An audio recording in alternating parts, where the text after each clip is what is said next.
Okay. I'm Now sure. it is started. We're Okay. live. We are live. It says live on my screen. We are actually live on YouTube, but like I'm sure no one is watching. Are you serious? Yeah. Oh my God. 40 million followers. Wow. No, there's not. Okay. Do you want to introduce yourself? I am Vincent Hämäläinen. For that second of his name. That's true, actually. I'm Erin Hämäläinen, first of her name. Okay, now we're gonna And interview last. interview Vincent about Charlemagne. So first question, are you ready? I'm ready. Do you think he would mind if we called him Charlie? Yeah, because he was kind of the king, so I don't think he would appreciate that. It was also a time where kings were actually like people actually cared, whereas now like we'll make fun of President Trump like it's nobody's business. But he would And probably cut off our head. yeah. Yeah. Okay. Well, President Trump would be like Louis the 14th or something. Like the French king. Right, he was the one who was killed in the French Revolutionary. Yeah, and then he or whatever. Basically, Ivanka is like Marie Antoinette. That's like the analogy I'm going for. Although I feel like telling people to eat cake would probably go over better this day and age. Probably. People would be like, green light, let's do it. Okay, so next question. When I read stuff about Charlemagne, I often see the word like Carolingian. Oh yes, Am I pronouncing that correctly? you are. So the Carolingian dynasty was actually started by his father, Pepin the Short, and Oh, that's the dynasty that came after the Merovingian dynasty. And the Merovingian dynasty is kind of famous for kind of converting to Christianity. I think they actually converted to Arian Christianity, not Catholicism, but it still kind of linked them with the church. Yeah, there I was actually see. the first guy who actually the first Frankish king that was actually baptized is kind of a wildly interesting character. We'll talk about him for like a minute. Tell me who he is. Well, his name is Clovis, and it's spelled Clovis, and it's actually that's where the name Louis is comes from. So it was all derived from his name. But Clovis was kind of like the most barbaric person you can imagine. Like you think barbarian in all those movies, like he was just cutting off people's heads. He was running into battle like a madman all the time. And then his wife actually convinced him to convert to Christianity. So that's where all this started. Was he pagan before? He was pagan, I yes. figured. He was pagan. Pagan. Um, Love the paganism. so, okay. And so he was like before Charlemagne. Yeah, I don't remember how much before. Maybe like 100, maybe 200 years before. Okay. I'm getting feedback. Oh, I'm getting an echo. Hello. Okay. Mute yourself. Mute yourself.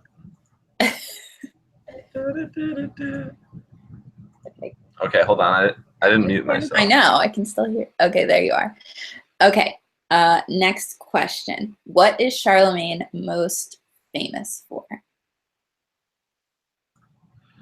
Well, Charlemagne is actually often referred to as, I think it's like Pater Europa or something like that. That's the Latin word, but the father of Europe. he was the first person to unite all of Western Europe since 300 years prior, when the Western Roman Empire fell. And he was actually crowned king or emperor, Holy Roman Emperor, by some pope. I don't know his name, but in the year 800. That's what Charlemagne is famous for. He's actually, if we're gonna talk more about names, and I guess we are, oh man, hold on, I gotta pull up some things for this. Where is his name? There we go. Okay, so he's in like French and English, it's Charles. His name is Charles, and it's actually in French it's Charles de Magne, and that means Charles the Great. But in English, it kind of turned into Charlemagne.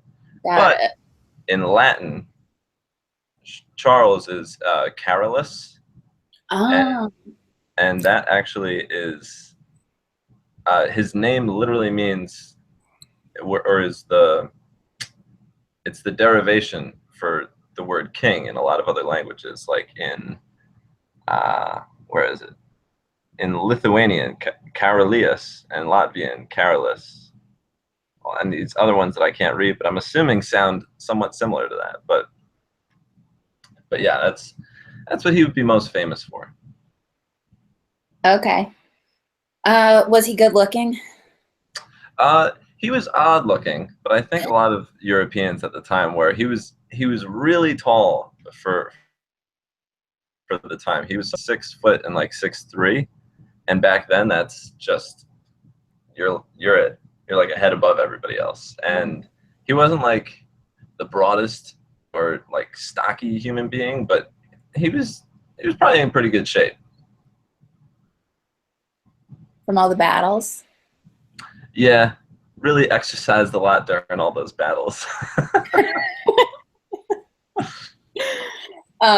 So did you watch Vikings? I have seen like 2 episodes. Okay. I know. Well, that's okay. But in part of it, like the Vikings go to like attack Paris. And when they do, this must be in like 900s or 1000 or something. Okay. Because it's like the great or like the grandson of Charlemagne is on the throne at the time, and he's like a total wimp. Yeah. You know this guy? I think his name is Louis. Probs. Louis. I don't exactly remember. Yeah, I can't find it right away.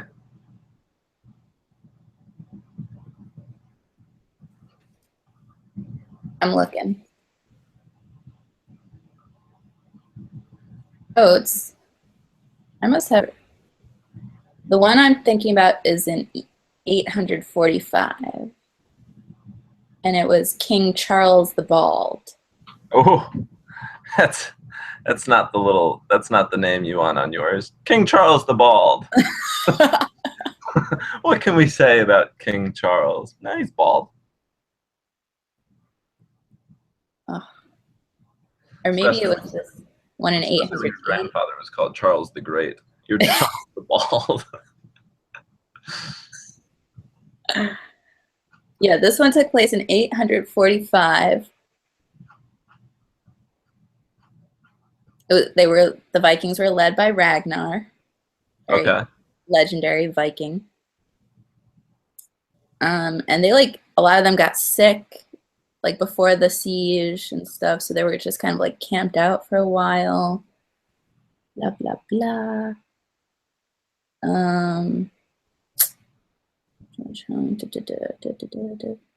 So I don't know if Charlotte, but it was definitely like looking for the king at that time.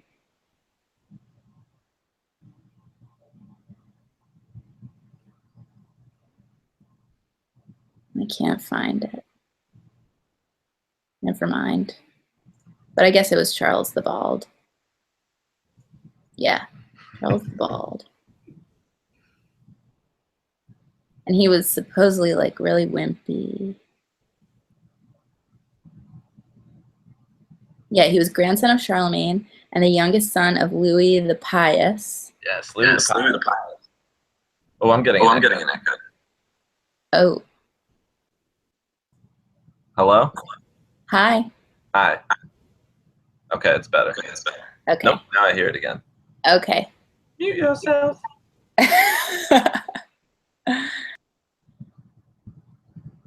Hello?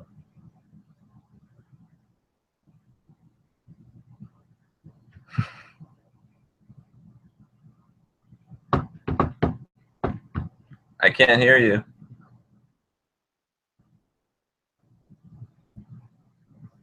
About what? You didn't ask me a question. Oh,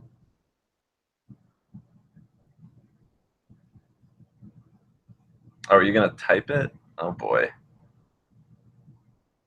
Was he popular with the ladies? Well, I think he had about 10 wives. So, yeah, I would say he's pretty popular with the ladies. I mean, there's something about being king when you can literally just tell someone to be your wife. It's less of a proposal and more of a command.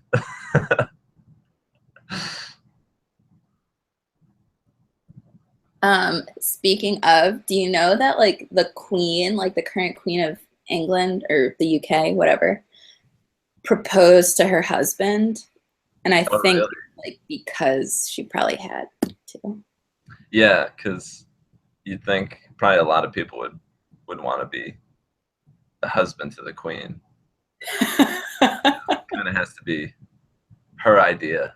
That makes sense. Okay. Why is Charlemagne cool?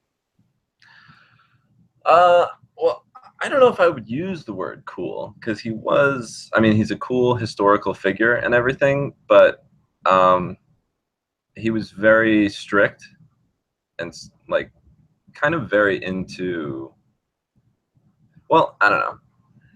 He was cool in the sense that he was a barbarian by all measures. Like he couldn't read or anything, but he was like you can tell that he was probably just like one of the smartest guys ever to walk the earth, just because he spoke French or the early version of French. He spoke Latin, and he could understand Greek. Couldn't read any of them, but like he could basically speak three languages. He was also with I don't want to say with no experience because his father was Pepin the Short and was king, but like he kind of ran an empire that spanned all of Europe, and he came from something much smaller than that. So you could tell it's kind of just like natural ability. So, oh yeah, and he also it killed him that he couldn't read, and he always tried to learn how to read, but that's just something that he couldn't pick up. But he made it like not mandatory, but he really encouraged all of his subjects to learn how to read. Very cool. And what about his like fusing the church stuff? A very well crafted question, Aaron. Well, I mean, we already kind of talked a little bit about the Frankish conversion to Christianity. What is that, ginger ale? Mm-mm. Just water? It's just that the glass is yellow. Yeah. Ah, okay. Uh, man, I got distracted really easily right there. But It's instead of six, they're all different colors. oh, okay. That's confusing, but No, it's so that you can tell whose is whose. oh, okay. So that's Hopefully they don't put like a colored drink in it that makes it. oh, a colored drink. Wow, why'd you have to say it like that? Isn't it the worst when people put colored drinks? Okay, back to Charlemagne Anyway, using churches. well, anyway, yeah. So when the Roman Empire fell, not all of it fell. There's sort of four. You see on my finger, four pillars to empire, and it's largely agreed upon. There's culture, why can't you see my? There's culture, which in the Roman standpoint was Catholicism, and there was economics, and there was government, and there was military. Now, 3 of those fell. The only one that didn't fall is the church. The Roman Catholic Church lived on, and it kept living on. But the problem was, And that it yeah, it keeps living on. Isn't that incredible? But the problem was the church had no way to sort of exert its will because all of the rest of the pillars were gone. So it was kind of just a figurehead. Not really a figurehead, but just, it had a lot of assets, it had a lot of like mandates, a lot of goals, and it couldn't accomplish any of these things without the other pillars. So it sought to convert all these barbarian tribes to Catholicism, and it was a really interesting time because the pagan religion is an incredibly violent religion, and the Christian religion at the time was largely peaceful, largely peaceful. This was at the beginning, like before Jesus, Crusades. yeah, Jesus had died maybe a couple hundred years before. Like this, it's fresh in everyone's heart. We were yeah. Yeah. And at this time you sort of see how like the religion sort of is affected by the people that they're trying to bring it to, almost more than it's affecting those people. Like in a lot of artwork at the time, you can see Jesus holding a sword, and it was like the first time you'd ever seen something like this. But anyway, so the 4th pillar lived on, and Clovis converting to Christianity was the first step, and then Charlemagne becoming the Holy Roman Emperor was the next step. That kind of gave the church its other 3 pillars that it was missing before. Now, what makes him Holy Roman Emperor? Like, didn't the Roman Empire die hundreds of years before this? Yeah, it was kind of like what I was saying. The church crowned him the Holy Roman Empire. Oh, okay, because I know there was Holy Roman emperors long after that. Yes. So the Holy Roman Empire lived on. It's actually I don't know what happened, but it went more to Germany than to France. Mm-hmm. The area that we know as Germany today was the Holy Roman Empire for a long, long time, like through the Crusades. I just know Charles V, who was Holy Roman Emperor when Henry VIII. Henry VIII was king, Mm-hmm. and he had he was known for this like deformity. He had like a huge chin. Oh. It was some sort of like bone calcium issue. Man, people were such like bullies at the time. Like, make sure that shit gets written down. we need that in history. He probably like always had a beard. Yeah. To try and hide it. Yeah. But anyway, back to Charlie. Mm-hmm.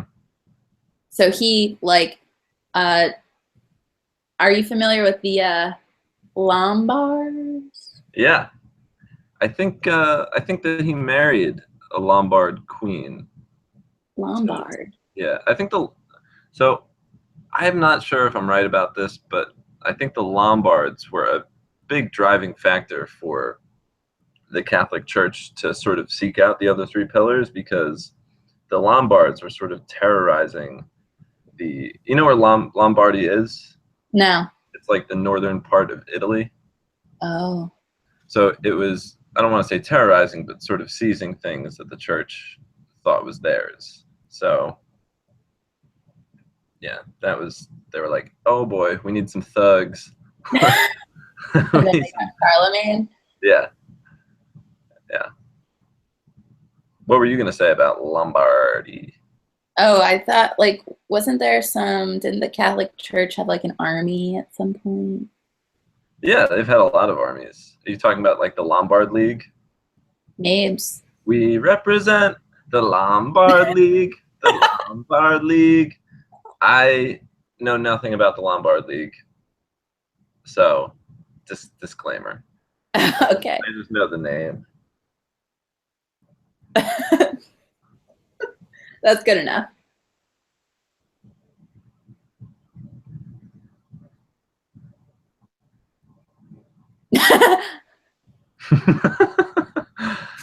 So you didn't talk about how he fused the churches. It did. He became the Holy Roman Emperor. Yeah, but you didn't like this is the church, this is the steeple. Yeah, but you didn't like explain it. Oh, and do you know that he was like sainted? I mean, canonized by an Is it beatified? No, you're right. It's canonized. Yeah. His mother, no. Clovis, his wife, was actually canonized as well. Was she? Yeah. Like I said, she was the one that made him convert. Oh yeah, yeah. But Charlemagne was canonized by an anti-pope. Yeah, I think I read that somewhere. So that was during the time of Frederick Barbarossa, I believe. Because Frederick Barbarossa was the Holy Roman Emperor, and I think this was during the Crusades, maybe the 1100s. And he he wanted to do things, and the Pope was like, "Yo, Freddie, chill, bruh." And so Frederick Barbarossa anointed his own anti-pope Oh. to basically be an enabler. Like rub his shoulder before he sends him out into the ring. Yeah. Oh, you're doing good, Freddie. Frederick Barbarossa coming back from a campaign. I don't remember the story exactly, but I think his men had not seen water in a really long time, and it was really hot. And they saw this river, and Frederick Barbarossa ran in and drowned in all of his armor.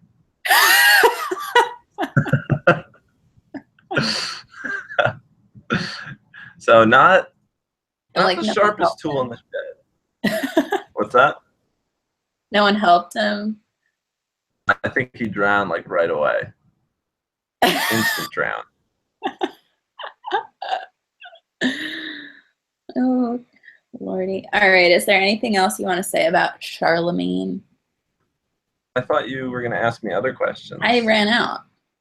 No, you didn't. Like, I have other ones, like what was his favorite food? What was his favorite holiday? He does have a favorite food. Really? Yeah, his favorite food was any sort of roast meat. So he would have all, like, the hunters go out, get him, like, I don't know, good catch. Maybe that's a fishing term. But for every meal, he would be having roast meat, and he loved it. And even, like, later on in his life, doctors were like, you need to just, like, have boiled meat. Charlemagne was like, you bring me that roast, dog. Fire up the barbecue. Fire it up. But you were going to ask me about his mother. Oh, yeah. Was he nice to his mother? He was, actually. He had a great relationship with his mother. Yeah, well, it might seem sweet, but so when Charlemagne's father, Pepin the Short, died, he split the kingdom in two and gave half to Carloman, that's Charlemagne's brother, and half to Charlemagne. And the mother, she wasn't queen of the Franks anymore, but she still stuck around the court, and she kind of tried to mediate between the two brothers. But it's kind of noted that she totally favored Charlemagne. So, it's sweet that she and Charlemagne had a good relationship, but maybe she should have been nicer to Carloman. I kind of feel like that's what Mommy is with you and I. And I'm Charlemagne? Yeah. Uh-oh. Do you know, Carloman died not long after becoming king, so you better take care of yourself. Stick off that roast pork. You're going to get you some boiled goose. But Charlemagne's mother, also interestingly enough, her name is Bertrada of Leon. And she's also known as, in Latin, Regina Pede Auque, which is also known as the queen with the goose foot. So maybe she. There's thoughts that maybe she had a club foot. So That's not too bad.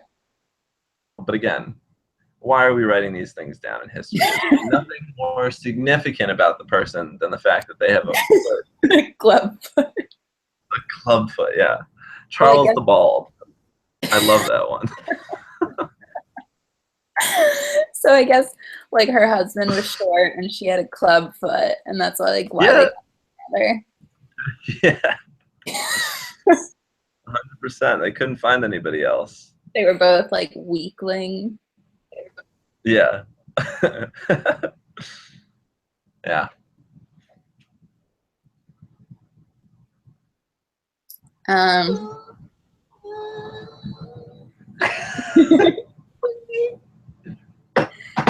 Watch more Marco Polo.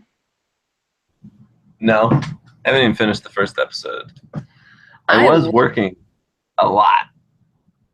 Oh yeah, I forgot. Mm-hmm. I had time this weekend, but I just watched 2 movies yesterday instead. What'd you watch? Well, I watched The Last Samurai because I had started it, and also I watched London Has Fallen. I've seen that. It's terrible. You what? I saw it. You did see it?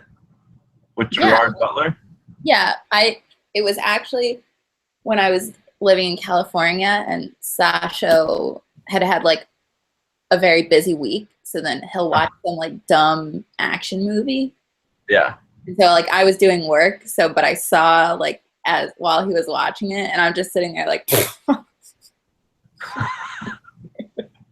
I mean, it's incredibly cliche, but Yeah. it's exactly the point of that movie. But Yeah. it's actually a sequel. No, I didn't know that.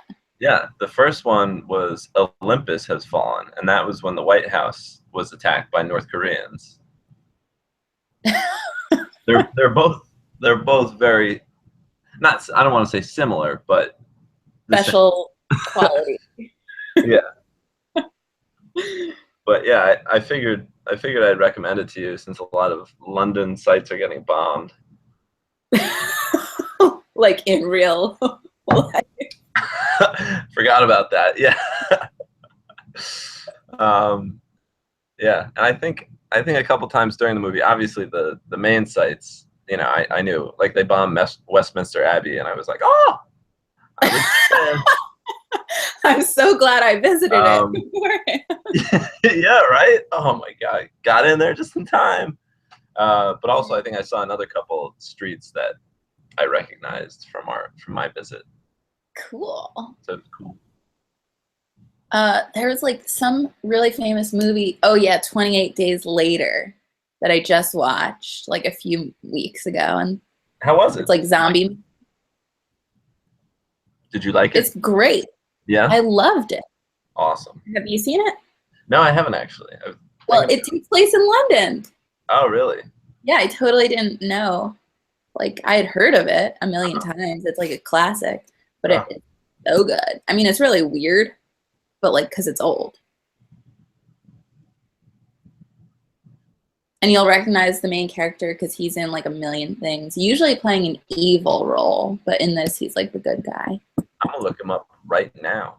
Prote. He's the prote. Prote? The protagonist. Oh my God.